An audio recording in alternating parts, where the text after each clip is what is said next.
அன்பு சொந்தங்களுக்கு எல்லாருக்கும் வணக்கம். எஸ்எஸ் ப்ராப்பர்ட்டிஸ்லேருந்து கோபிநாத். இப்போ நம்ம வந்து நிறைய ப்ராப்பர்ட்டி போட்டுகிட்டே வரோம். நிறைய கிளைண்ட்ஸ் கேட்குறாங்க, கஸ்டமர்ஸ்லாம் சார் இந்த இடத்துல வேணும் அந்த இடத்துல வேணும்.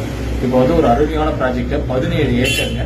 ரெட்டில்ஸ் நமக்கு ஜங்ஷனில் ரேவதி இருக்கும். ரேவதி வந்து டுவோர்ட்ஸ் நம்ம வந்து பூச்சத்திப்பேடு போகிற வழியில் அலமாதியில் வந்து பார்த்தீங்கன்னா ஆன் ரோடு தான் நம்மளுக்கு. கிட்டத்தட்ட ஜஸ்ட் ஒரு 200-300 மீட்டர்லேயே சைட் இருக்கும். ஆல் அம்யூனிட்டிஸ் இருக்கு. Black top road, streets light, water tank, ஃப்ரண்ட்ல வந்து பார்த்தீங்கன்னா லாபி, நல்ல கேட்டட் கம்யூனிட்டி. ஸ்க்ரீனில் தெரியுற இந்த நம்பரை காண்டாக்ட் பண்ணுங்க. ஃபர்தராக டீட்டெயில்ஸ் கொடுக்குறோம். டெய்லி சைட் விசிட் இருக்கு, ஃப்ரீ சைட் விசிட் தான். ஜஸ்ட் வந்து சைட்டை பாருங்க, நல்ல அருமையான சைட்டு. நம்பர் நீங்கள் காண்டாக்ட் பண்ணீங்கன்னா மேலும் டீட்டெயில்ஸ் கொடுக்குறேன். நன்றி, வணக்கம்.